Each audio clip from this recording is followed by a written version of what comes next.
Hi there, everyone. Good afternoon. Thank you so much for joining us. I'm Joan Woodward, president of the Travelers Institute, which is our public policy and educational arm of Travelers. I'm really thrilled that you joined us today. Before we get started, as always, I'd like to share a disclaimer about today's program. I'd also like to thank our terrific webinar partners, the Risk and Uncertainty Management Center at the University of South Carolina, the Masters in FinTech program at UConn, the Metro Hartford Alliance, the Independent Insurance Agents and Brokers of America, and the National African American Insurance Association. So welcome to all of your members. Today's session is going to do a deep dive on the threats that impact us all, whether we know it or not. Cargo theft has become a highly sophisticated, multi-billion-dollar business that has surged in frequency and severity across the globe, not just in the United States. Over the last several years, we have all become acutely aware of how interconnected and potentially vulnerable our supply chains are. Cargo theft poses a direct threat to those supply chains and the businesses that rely on those crucial shipments, which is basically everything we eat, we consume. Cargo theft is a real concern. There's also direct impact to operational budgets and the sustainability of companies around the globe. Most importantly, we must consider the well-being and safety of the thousands of employees working in the shipping industry. But not all hope is lost. As cargo criminals have become more sophisticated, so have the organizations that work to combat these crimes and really create a safer and more prosperous shipping industry. And we know that the benefits of business to all sizes and ultimately the consumers across the country. So, with that, let me get started. I'm honored to be joined by my colleagues, Scott Cornell, as well as two partners of Travelers, Keith Lewis and Todd Wolfe. Scott Cornell is Vice President and National Practice Transportation Lead for Travelers Inland Marine. He currently leads the Cargo Transportation Division and helped create our Special Investigations Group, a fully dedicated cargo theft unit at Travelers. Scott has over 25 years of experience conducting investigations, specializing in cargo theft and transportation. So, Scott, thanks so much for being here. Next, we have Keith Lewis, Vice President of Operations at Veris CargoNet. His teams increase theft recovery rates by facilitating secure information sharing across theft victims, their business partners, and, of course, law enforcement. Keith has over 20 years' experience in the third-party logistics industry and previously also worked as a task force agent for the Georgia Bureau of Investigations. Keith's an active law enforcement officer with the Mojave County Sheriff's Office. So thanks for being with us. And then we have Todd Wolfe, who's general counsel at Arrive Logistics, one of the largest freight brokers in the United States. Todd has over 20 years' experience in various aspects of corporate and commercial law, including work at nationally and internationally recognized law firms and in-house counsel. He's worked on international transactions in Japan, M&A in Toronto, and is transportation-focused attorney in the United States. Scott and Keith are going to kick things off with an overview of the current state of the cargo theft and what we're going to do about it now. And then Todd will join us on the other side as we go deeper and then take your questions. So with that, get your questions ready, drop them in the Q&A. Scott, Keith, the virtual floor is yours. Take it away. All right. Well, thanks, Joan. Happy to be here today. Looking forward to having this discussion. We're going to go through a brief PowerPoint just to kind of lay the groundwork, lay the foundation for what the industry is seeing, what's really stirred this topic up and brought it to the forefront so much over the last few years. When we get into the numbers, one of the first things I always say about these numbers is there's no mandatory reporting of cargo theft here in the United States. So what I mean by that is that currently the federal government doesn't track all cargo theft that happens. So companies like CargoNet, who was kind enough to join us today, and supply the industry with really good data on cargo theft. And that's what we're going to use for examples today. One of the things to keep in mind is these reports are really built on a sample size, meaning they gather, and Keith, you can correct me on anything I may say that's incorrect, but they gather their data from members that voluntarily report, anybody in the industry who voluntarily reports a theft, different law enforcement entities that belong to as members or work with CargoNet, and then open source data that they find regarding cargo theft. So again, we get a sample size. I always say, Keith and I present a lot together, and he's never corrected me on this, so I think we're pretty accurate in saying that the numbers themselves are about 1/10 to 1/15 of all cargo theft that actually happens in the U.S. But the trends are excellent. So we have a big enough sample size to give us really good trends, and that's what we're going to discuss today. So you can see our disclaimer. These are proprietary slides and information that we're going to use today as we go forward through this information. We're going to look at cargo theft for a span of time to kind of show big picture how we've seen these big increases. So around 2020, during the COVID year, we saw cargo theft tick up, and that really doesn't come as a surprise to anybody who has any expertise in this field. Whenever there's anything, any kind of a big event, cargo thieves will take advantage of that, and we traditionally over the years see cargo theft tick up during any kind of a big national event. That can include something like what we went through with COVID, but it can also include something like a cat event, meaning a hurricane, a flood, a tornado, things like that. They will prey on these opportunities to increase cargo theft. But what usually happens is those numbers will come back down to prior levels. So prior to 2020, most of the CargoNet annual reports were based on anywhere between 800 and 1,200 annually reported cargo thefts. We didn't really see that happen this time. It only went down about 7%. And at the same time, we saw different techniques, different methods starting to enter into the industry. And then from there, 2021 all the way through 2024, cargo theft just continued to increase. And you can see that 2022 to 2023 period was really when things exploded across the industry. So over that period of time, we saw cargo theft in totality increase a little over 90%. I think it comes out to about 92, 93%. Within that cargo theft increase, in particular, strategic thefts, which would include fictitious pickups, fraudulent methods, identity theft, things like that, increased 1,475%. So this category went from, I don't know, Keith, it used to be somewhere around 5 or 6% of all cargo theft. Right now, it's in the low 30s, mid 30s. Yeah, I think we're right at about 40%. You're spot on with your analysis of what happened during COVID. Okay, so we went from a very small portion of cargo theft that was being conducted through what we consider strategic theft methods to almost half, about 40% of all cargo theft now being conducted with these methods. And these methods in particular target freight brokers, or what's known as the intermediary space in transportation. And that really took the industry off guard. Not a lot of people saw this coming. I don't think anybody would have predicted that happened.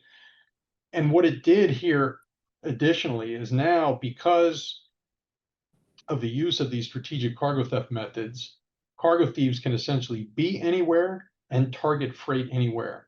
So when you look at this heat map, it's quite different from heat maps that Keith and I have used in the past to teach classes or to speak in the industry, because most of the time this heat map would concentrate around those port areas.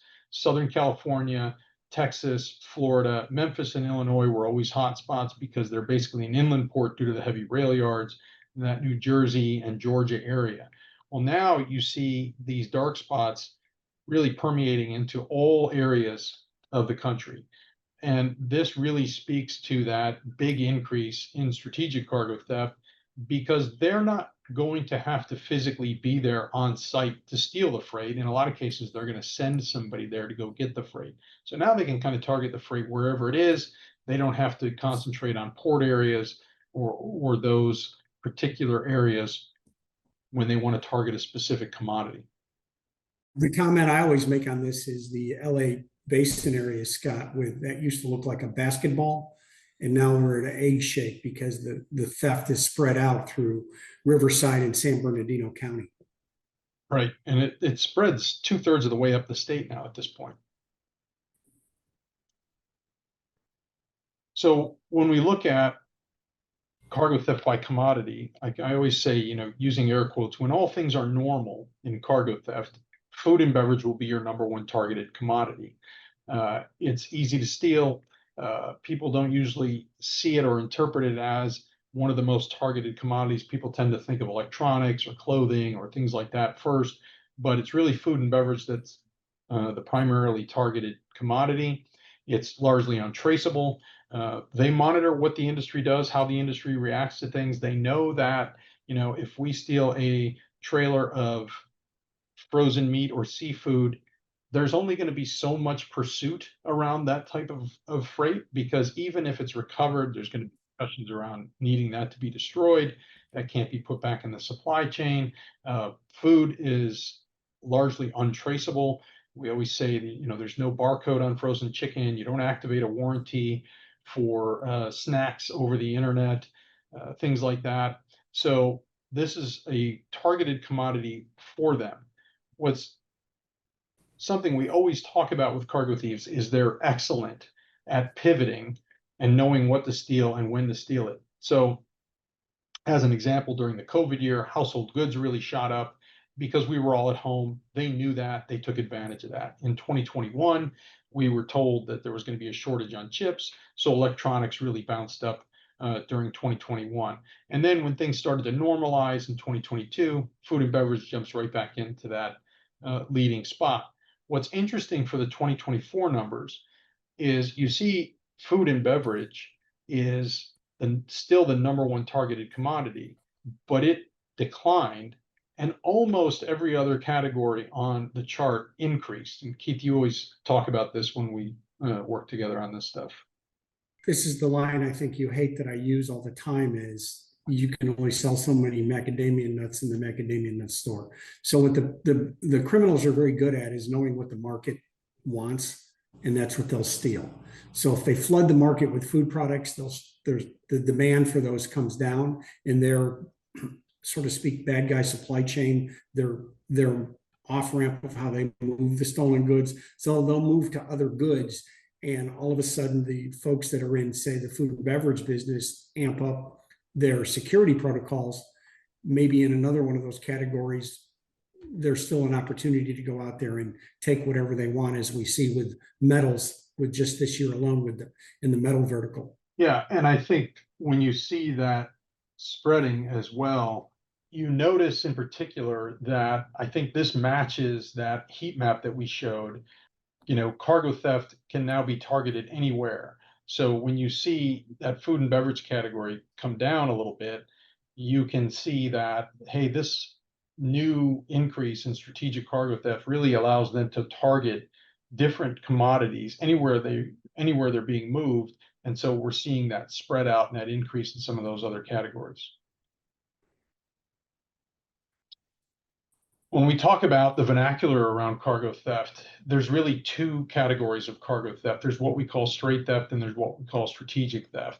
Straight theft is pretty straightforward, which is where it got its name, meaning they physically have to be there on site. They're just going to physically go out to the freight. They're going to be there, whether it's around the ports, truck stops, drop lots, parking lots, you name it. They're going to physically be on location stealing the freight. And that can be full truckload, or what we call pilferage, meaning a couple of pallets off the back or a few pallets off the back. Strategic theft is when trickery is involved, when they use deception, nefarious means, fraud, trickery, such as identity theft, double brokering scams, fictitious pickups, things like that to steal the freight. Almost every method of cargo theft will fall into one of those two buckets. Sometimes, with the amount of methods that are actually being used actively in the industry today, we can see a lot of confusion between, hey, where does this actually fall? And even when it falls in a bucket like strategic theft, which method was used? Was it identity theft, fictitious pickups, double brokering scams, things like that? So what's really driving this massive increase? Cargo theft over the last 5 years or so in the United States has fundamentally changed. It's gone from being conducted by primarily these small regional crews that were maybe 8 to 15 in size. We always talk about the fact that they were very often related. They were fathers, cousins, uncles, brothers, working in small crews. within those regions that you saw on the heat map, they could only move so much freight. They did primarily straight theft. They were largely unsophisticated in their methods.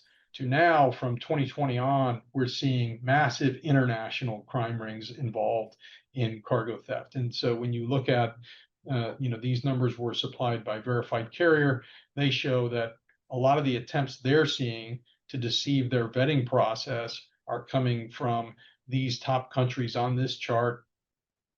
And another company that does very similar type of vetting for the industry is called Highway. And the same thing, they show attempts from 42 different countries. Their top countries listed here at the bottom of the slide. So this is really what's driving the massive increase in cargo theft, because now we went from these small regional crews that had a small or a limited ability to move freight to these massive rings who are now moving freight internationally, and they're supplying an international appetite. So in essence, they can't steal enough. They have plenty of customers. They have plenty of ways that they can move this freight. Scott and Keith, thank you so much. Terrific presentation, just so eye-opening too, of what's going on out there. And I think a lot of people just don't know. And of course, this all cumulatively leads to higher prices for all consumers. So I'm so glad to know that so many of you are on this topic for us on our behalf. Okay, so now I want to bring in Todd and talk a little bit about cargo logistics. Can you start off, Todd, by telling us what is Arrive Logistics and the role that you all play in moving cargo? Sure, John, and thanks for having me. As you mentioned in the beginning, Arrive Logistics is one of the largest freight brokers in the US. What a freight broker is an intermediary between shippers and carriers. So we help shippers to coordinate the movement of their goods by sourcing trusted carriers. And I should mention, when I'm speaking of carriers generally throughout this presentation, I'm speaking about trucking companies generally operating semi-tractor trailers on the road. Okay, terrific. So the contributing factors and cargo theft targets, let's get into that. Keith, what cargo items are the most targeted? I know you talked about groceries, but it would seem to me that's hard to move, especially refrigerated or frozen groceries. I mean, are these thieves that sophisticated that they're bringing in? And when is this happening? Is this the middle of the night? Give us, talked about the whole life cycle of how this happens. Well, as Scott mentioned earlier, you have your two different verticals of how they're stealing it, whether it's stolen through trickery or traditional cargo theft, straight theft. They're stealing it around the clock. And it doesn't matter what type of commodity it is, whether it's dry goods, refrigerated, frozen, produce, there's a market for it. Anything they're stealing, there's a market for it. So it's consumable. We need it. We can't live without it. Certain types of food, beverages you can live without, but typically, you're not gonna have a hard time selling any of these commodities. And what drives the value of the stolen goods is the date code. The longer the date code, the higher the value it is in the secondary market, the bad guy market. And what we've seen lately is we've seen an uptick in electronics, and then we've seen a significant uptick this year in copper, and that's typically due to anxiety with tariffs and a demand for copper products, copper, manufacturing, building, those type of things. So it's they'll steal anything they can, but food and beverage has always been their favorite. And so the frequency of, you just talked about copper, obviously, that's also a commodity that a lot of people over the many decades have stolen. But driving the frequency of some of the other products, can you go into that just a little bit more with regard to maybe, produce, for example? Sure. Produce is sold everywhere, farmers markets, those type of things. It's it's something that people buy quickly because they know it's going to expire. Whether you see roadside stand along the highway, secondary grocery markets, thrift stores, and those type of things when you're talking about those type of goods. But it's been the food and beverage has been the most targeted commodity since around 2010. I think something else to add there, Joan, is, you asked about temperature controlled goods and things like that. The bad guys don't really care about that, right? No? I think that's something that a lot of people don't necessarily think of when they steal a load of temperature monitored food, whether it's frozen, whether it's just temp controlled, things like that. They don't really care like our transportation industry does if those temperatures fluctuate. If a reefer runs out of fuel and the temperature goes up for a while, they'll just fill the reefer, refreeze the stuff. They don't really care. So there's also that secondary concern of, is the food kept at the right temperature? Is it safe to eat? Is it consumable? Things like that. They're not really concerned with that. And when it comes to the food and beverage category, alcohol and energy drinks tend to lead that. Those tend to be the leading subcategories within that food and beverage category. So when you talk, Keith brought this up, I think, a couple of years ago, that some of the energy drinks that we drink here in the United States very commonly, as an example, are not as available or can be restricted in other countries. So now instead of selling it here for 50 cents on the dollar, they can sell it there for $3, $4, $5 on the dollar. The same thing with U.S. alcohol, right? It's very popular overseas, so a bottle that I may buy here for $25 might already be sold legally in another country for $45 or $50. Well, now if we're cargo thieves and we can steal a load of that and sell it somewhere between those two prices, we're making a lot of money. Cargo thieves are really good at return on investment. It's another topic we usually touch on. Okay, wonderful. Thank you. We touched on a little bit, but Scott, what is the connection between cargo theft and inflation? Because obviously we're all focused on inflation these days. Is there a direct correlation between the theft numbers you've been tracking and seeing and inflation rates? Yeah, probably not the connection that most people assume would be there. We've always said that we think that inflation more so impacts the commodity rather than the amount. We're already in a situation where, because of this international expansion of cargo theft, they essentially can't steal enough. As much as they can steal, they can move. They have a global appetite, as I mentioned earlier, that they're trying to fill. And so we're not seeing an increase in the amount based on inflation, but they will target certain commodities that are more impacted by inflation, food and beverage being one of those, right? And in some cases, it's electronics, things like that. So when you see, what is that connection? It's more so going to drive the commodity than it's going to drive the amount. Okay, thanks for that. Let's talk a little bit about the bad guys' strategies and their methods. So, Scott, how are these thieves' strategies or tactics changing? What's the latest trends that you guys are seeing? Yeah, the massive increase in strategic theft is the biggest change that the industry has seen, right? Todd's going to be able to speak well to how that directly impacts an intermediary or a freight broker. But when you get into, the most common method that's used right now is what we call double brokering. And that begins with identity theft. So the bad guys will pretend to be a legitimate trucking company. They'll steal the identity of a legitimate trucking company. They'll bid on a load board, or they'll reach out to a freight broker and solicit a load, right? And if they're given that load, if they get through the freight broker's vetting process, they'll then turn around and pretend to either be that freight broker or be a freight broker in general. And they'll go out and they'll actually hire a legitimate trucking company to go pick up that freight for them. This goes back to the comment I made earlier about being anywhere and stealing freight anywhere, because they don't have to be there to go get it. And they're very good at the language. They understand how to talk to the truckers, how to communicate with the truckers. So these truck drivers that are targeted, they usually tend to be owner operators, small mom and pop type companies. They're not involved. They're not complicit. In fact, a lot of the best leads that law enforcement's had on some successful cases have come from drivers who said, hey, something's wrong here. The communication's weird. They're rerouting me over and over again. But a lot of times they're able to trick these truck drivers into going and picking up the load and then taking it to a cross dock. And they begin the process of what we call laundering the freight at that cross dock. So it goes into that cross dock. The bill of lading has it as, you name the brand, televisions. It comes out the other side as electronics. Then maybe they take it to another cross dock. It goes in as electronics. It comes out the other side as FAK, freight of all kinds. So now essentially they've laundered the freight and they can move it through the supply chain. Wow, that is sophisticated. So Todd, back to you. How does this massive increase in theft impact operations overall? Sure, yeah. So according to CargoNet data, the average cost of a stolen load is over $200,000. So there is a significant impact financially on our company as well as on our insurance partners. And generally in this business, when we take freight from a shipper, we're responsible for that freight. So if that freight gets lost, we need to pay the shipper the value of that freight, whether it's through insurance, whether it's through pursuing the carrier because the loss was the carrier's fault, or whether it's through other means, we're responsible generally for paying the shipper back for the freight that they lost.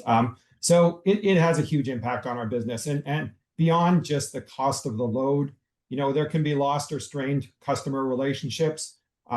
There's greater internal expenditures for us to combat ever-evolving theft strategies. These for us have included increased staffing, increased technology spend, increased spend on educational resources. And what we also deal with is increased premiums for insurance, right? If our losses are increasing, our insurance premiums are going to increase. Our insurance deductibles also increase. And then there can be, general reputational damage. If we can't secure the freight for our customers, there can be general reputational damage for us. So I think those are the key items. Okay, let's shift a little bit because I want to talk about cybersecurity and cybercrime. Maybe to you, Keith. Let's connect this strategic theft to cybercrime. Feels like a phishing email in the real world, maybe. Is that an accurate comparison? And how do they actually use cyber to target their victims? Well, you're correct. It is a phishing type email, and it's to gain information about the company. So it's Scott uses a great example of, we're trying to pay you and we need to know who your banking information is. We're trying to send you a direct deposit and you're anxious to get the receivables in and get the revenue booked. So you're going to provide that information. So there's a lot of different things. And with the emergence of load boards, internet, and what Scott talked about earlier is the international factor coming in. These people are far more advanced than we ever thought they could be. We ever were. As far as our defenses, we weren't ready for this attack. So the cyber is something very serious. As far as any systems being hacked or ERP systems where they've gone in, they've redirected freight through a Trojan horse, if you will. We haven't seen any cases of that yet, but it is a significant risk. Okay, thank you for that. So Todd, take us through the actual life cycle of a cargo theft. Can you share, let's take a specific incident and go through the timeline of how it happened, when people became aware of it, I think is really important, and what was the resolution?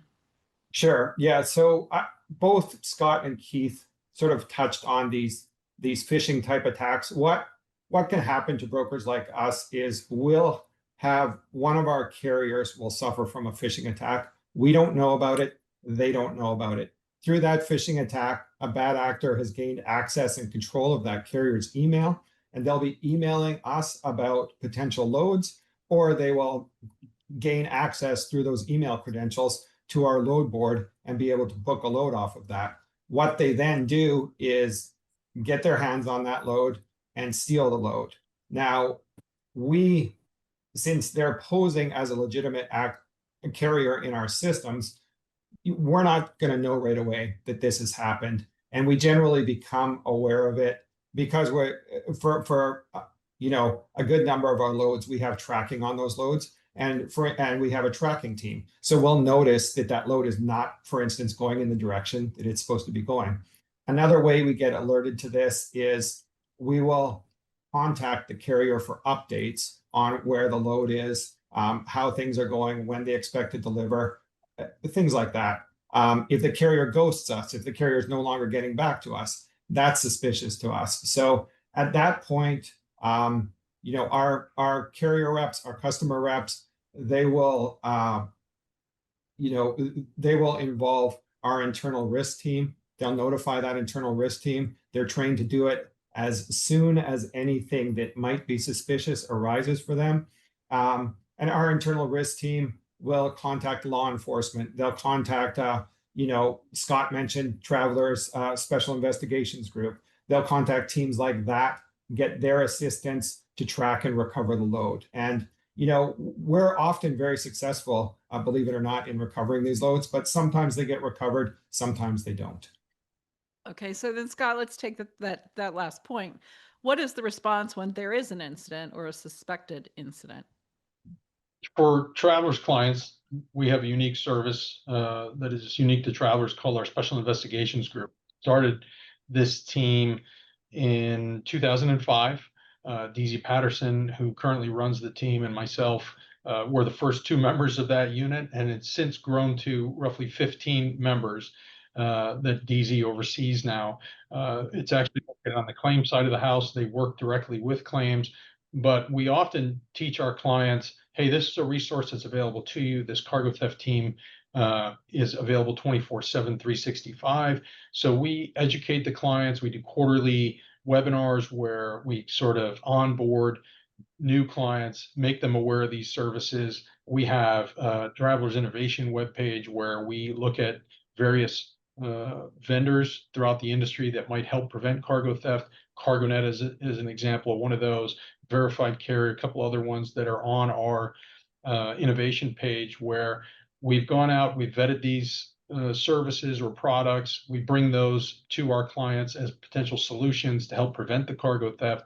So that team, that SIG team in particular, not only responds for our clients when they have a theft, but they spend as much time working with our clients on a preventive basis, teaching them how not to have the theft in the first place.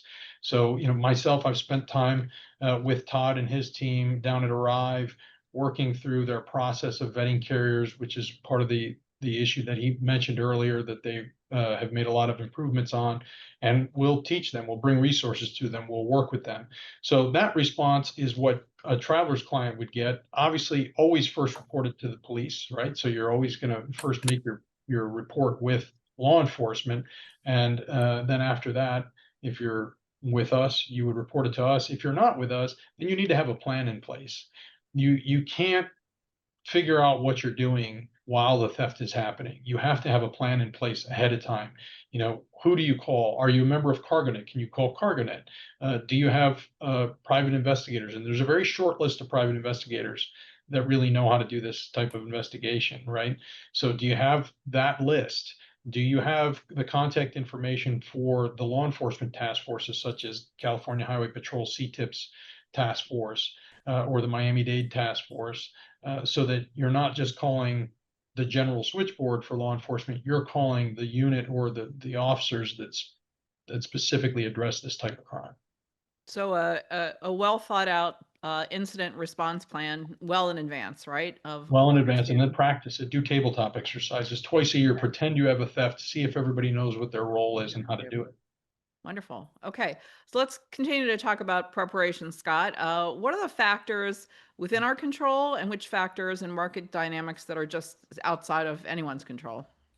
Yeah, I think knowing what the thieves are going to do next is outside of our control, right? We can think about it, we can maybe posit it, but we can't say for sure. So I think what's in our control is how do we prepare, right? Whether it's Travelers or one of our clients or anybody in the industry, how do you prepare? How do you work to make sure that you're a harder target than the thieves really want to spend time to get through? So are you participating in the industry? Are you joining organizations like TAPA, which is the Transported Asset Protection Association? Are you members of companies like CargoNet? Are you members of regional security councils? Are you getting educated?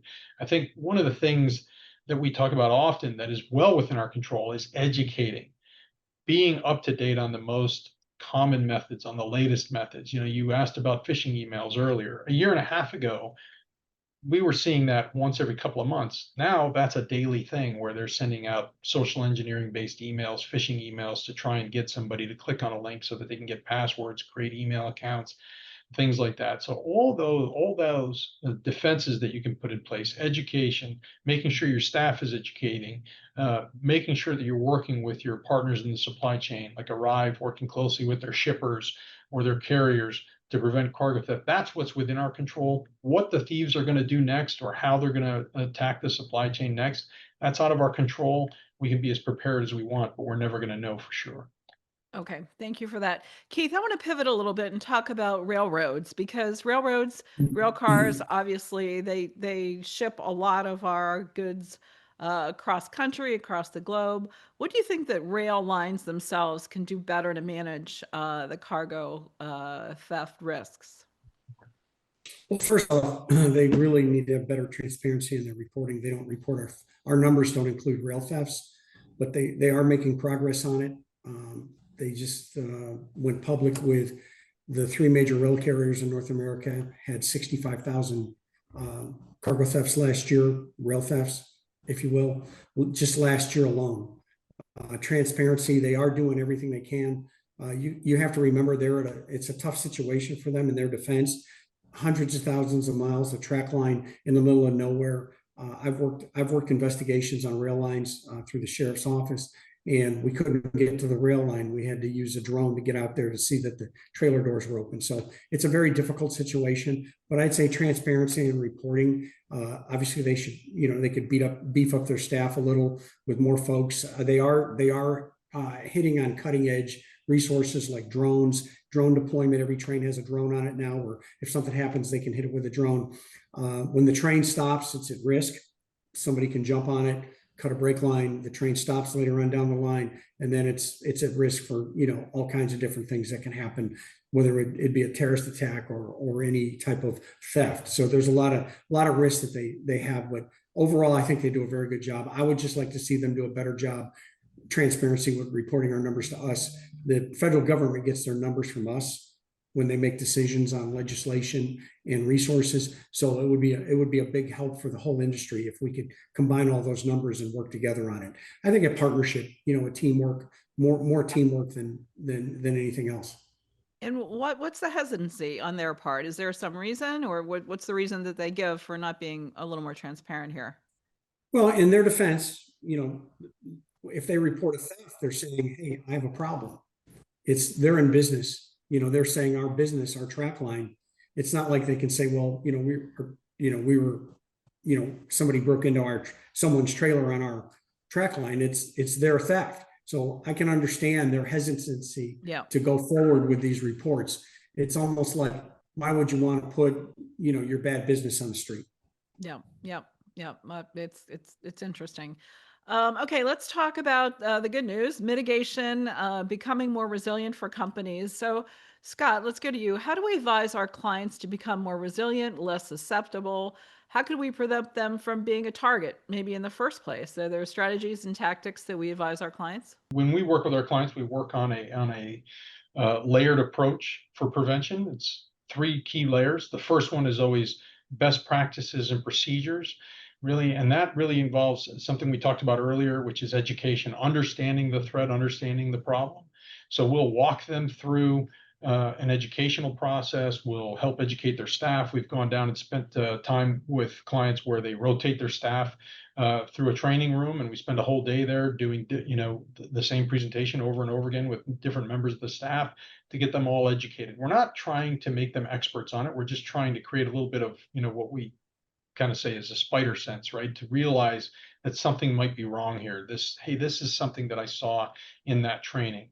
Good process and procedures can be different depending on the role that you play in the supply chain. It's going to be different for a freight broker that's going to concentrate primarily around vetting. For a trucking company, that's going to be around protecting the physical cargo when it's stopped. There's an old saying, freight at rest is freight at risk, right? So what are the best practices for the drivers when they're stopping, when they're taking their breaks, when they have to sleep? And then the second layer is the use of hard locking devices, high security rear door locks, landing gear locks, air cuff locks that can help secure freight from physical theft, straight theft, right? And then that last layer would involve technology. And that can be covert tracking. It can be services, like we mentioned earlier, that help freight brokers vet the carriers so that they know that the carrier they're hiring for a load is who they actually think they are and that they're a solid carrier. Tracking, there's new advancements coming out in internal locks on trailers, all sorts of different technologies available. We always make sure that people don't jump right to the technology part. A lot of times, if you jump to that technology part, you don't have good process and procedures in place, that technology becomes ineffective because you don't actually know how to use it or integrate it into your process or your supply chain or your response. So a good layered approach is how we usually work with our clients on that.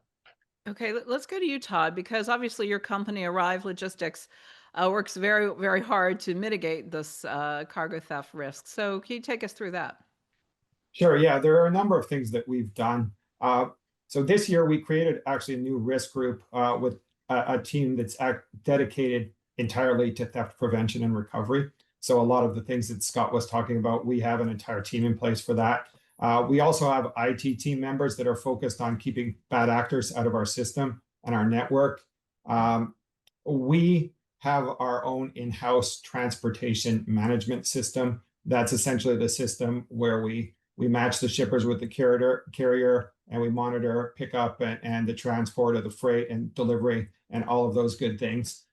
We're constantly evolving, improvements to that TMS, various levels of security, multi-factor identification, things like that. We've also implemented heightened use of external technologies. Scott mentioned some of them for carrier vetting and theft prevention. There are some external providers out there. We participate in industry groups that are focused on freight theft prevention.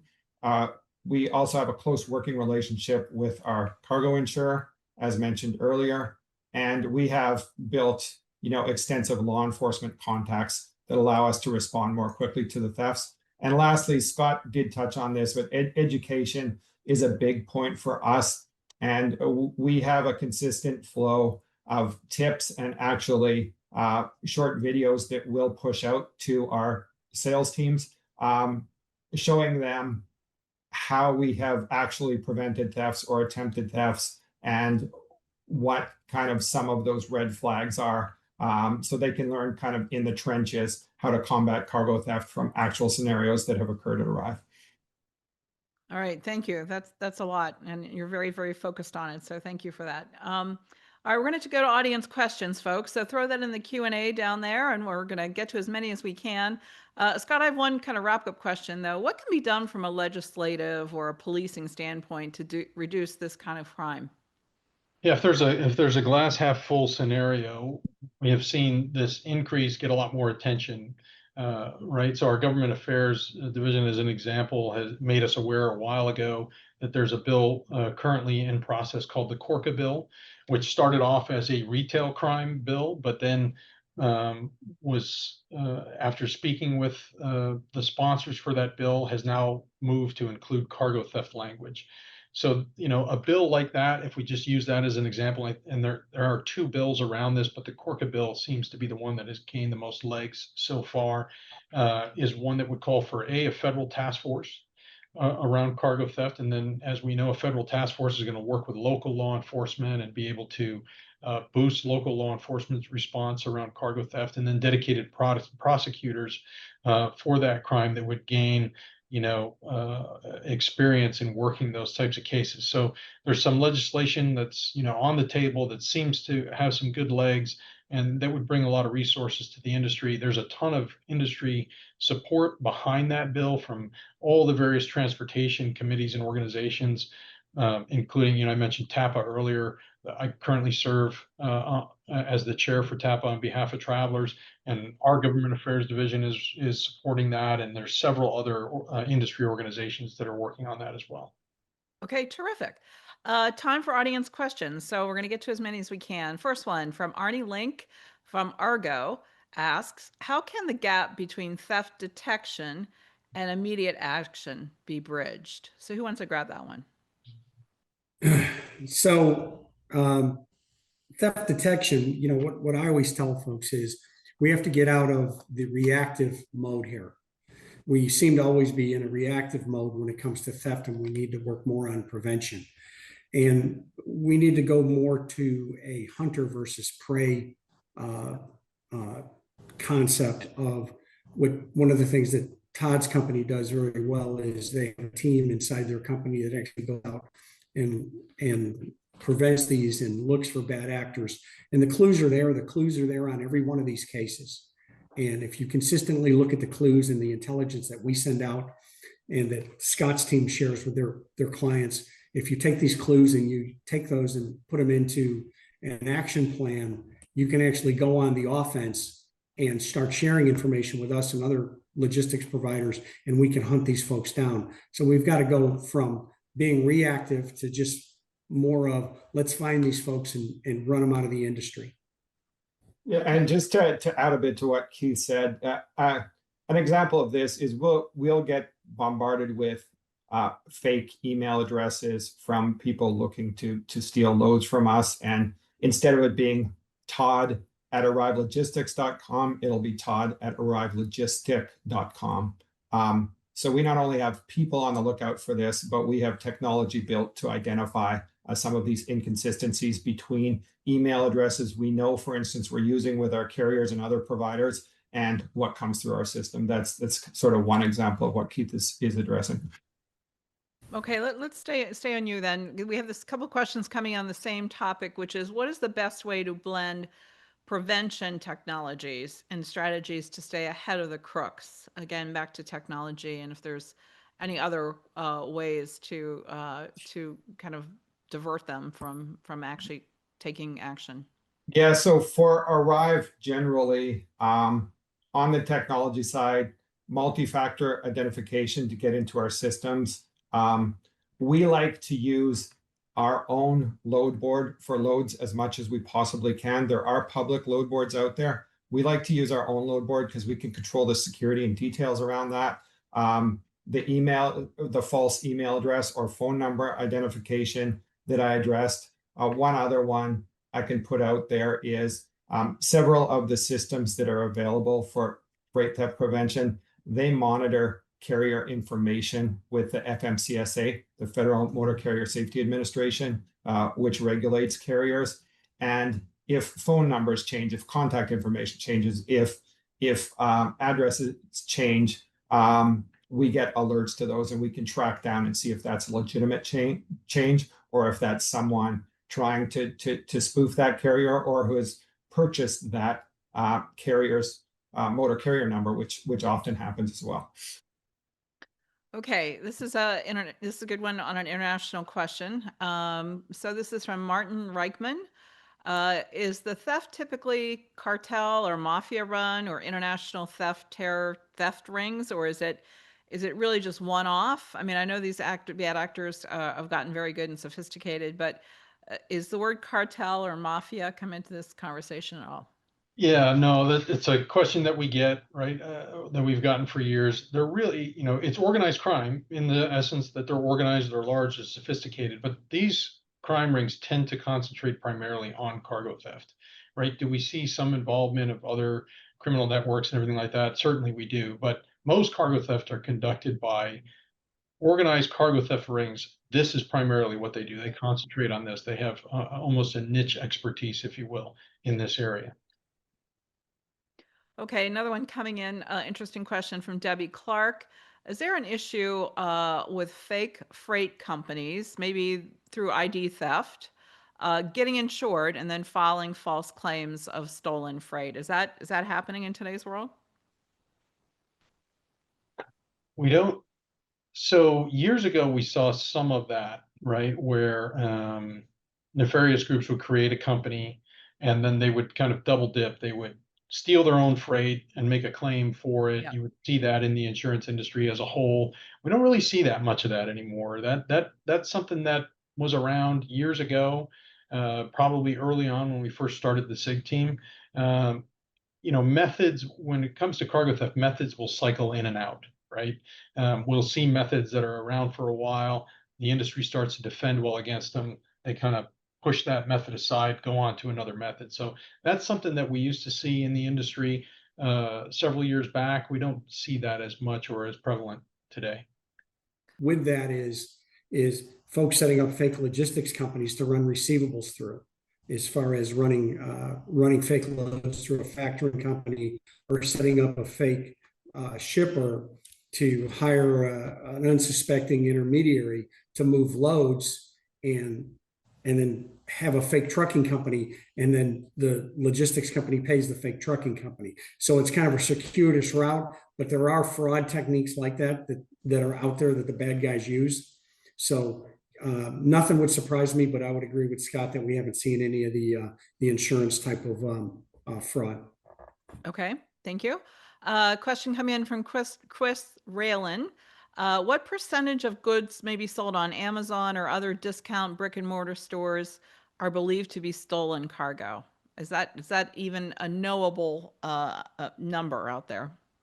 Yeah, I'm not, CargoNet's the statistic place, so maybe let Keith jump in on this, but there's no known statistic as to what percentage of stuff sold online may have, come through cargo theft. We do know that cargo theft rings will stand up online stores through various resources and methods to sell some of their freight. They're trying to move more freight out of the country now than they have in the past. But in the meantime, while it's here in the US, while it's in warehouses, they will stand up online stores to sell some of it off. That lessens the burden of them having to ship it overseas. But I don't know of any numbers out there that would tell you what the percentage is. Keith, are you aware of anything like that? Well, thanks for kicking that hot potato over to me, Scott. It gets back to from a law enforcement perspective, you're not going to know it's stolen until we can prove it's stolen. With that being said, the law enforcement vernacular for stolen goods or stolen items are new or should have known. So if somebody's got a brand new flat screen that they're releasing, that's just been released, and you can buy it at the box store for $1,500, and they're selling it online for $150. A reasonable person, and that's what laws are based on, the reasonable man doctrine, a reasonable person would believe that that item is probably stolen. So I would be on the lookout for those deals that are just too good to be true. Too good to be true. Great advice. All right, coming in now from Colleen Peck. She wants to know about what percentage of these thefts are recovered. And she also says, does it vary by commodity? We already talked about the produce. So the produce, once it leaves the refrigerated truck, is basically not sellable anymore once it's unrefrigerated. But what about the other non-perishables? Are they recovered? And what percentage of those stolen goods are recovered? Problem is we don't know what we don't know. And it's a very small percentage of goods that are recovered. We don't have an actual number on it. And a lot of time it's recovered and the victim doesn't notify the intermediary. They go ahead and deliver it. It's still on the books as a theft. We're never notified, so we carry it forever as a theft, or it's recovered through someone on the recovery side, on the insurance side. They recover it as stolen goods, and the information just doesn't make it back through the chain to the law enforcement that took the report or to us. Travelers is very good from a law enforcement standpoint. When I was on the job full time, I worked a lot of cases with Scott, recovered a lot of Scott's stuff, even though Scott doesn't remember all those great recoveries I had. But I always notified Scott and said, "Hey, I've got your product." And that's one thing that I can say is with the task forces that we do have out there that do a very good job. They're very good with communication, because that's the key. Is they don't want to get stuck with the goods once they make a recovery. Right. And a key to recovery is quick notification, right? So after the first 48 hours, your chances at recovery drop by about 45%. That's an industry known number. So understanding that you're having a theft issue immediately is key, and then reporting that immediately is key. Our team just recovered a load for a client yesterday, as a matter of fact. Great success story that our SIG team had for a client, but they notified our team almost immediately. And that's the same thing for law enforcement. We see, I mentioned the CTIPS task force in California earlier. They've had some fantastic recoveries over this past year and a half, and a lot of times they're working on hot information, meaning they just got notified by somebody of a theft, and they're able to immediately track and figure out where that freight is going. And a lot of times, they're going after that one load that they've been notified on, but when they hit the warehouse is full of millions of dollars of stolen freight. So the quicker the notification, the better the chances of recovery. Okay, terrific. Another question from Jim Hansen. Is there a trend of truck drivers being attacked or even killed as part of cargo theft trends, or are thieves usually working while the driver is not present? Or do we know that? We don't see much violence around cargo theft in the United States. That's much Okay. different in other countries, but in the United States, cargo theft is largely a nonviolent crime. They tend to do it when the drivers are sleeping or away from the rigs, right? Or they're doing the strategic theft, which is obviously there would be no contact with the driver or anything like that in a physical way. So I think it's less than 5% of all cargo theft in the US has any sort of violence associated with it. And when that is seen, it's usually last mile courier around pharma. So we just don't see a lot of violence, thankfully, mixed into cargo theft here in the US. Keith, I don't know if you guys have any stats around that. We do. If it's reported to us, obviously we have the numbers. It's such a small percentage, it doesn't even show up on a chart. So again, it's your point is it's final mile or the final mile pharma. It could be, but we just don't see a lot of it anymore. And the reason I think we don't see a lot of robbery by force is because the other types, the nonviolent, the strategic theft, the unattended vehicles, the pilferage are so easy. Why go out and take a risk of a 25-year jail sentence if I get caught versus a probation or maybe some minimum jail time? Right, right. Okay. Well, that is good news, right? That our drivers are more safe. Yep. Listen, Scott, Todd, Keith, it was really fascinating. I learned so much in the last hour, and it's just flown by. So I want to thank you so much. Keep doing what you're doing to protect us all and keep our cargo safe and our drivers and our and others in the industry safe. So thank you so very much. We really appreciate your time today. Thank you. Thanks, Fred.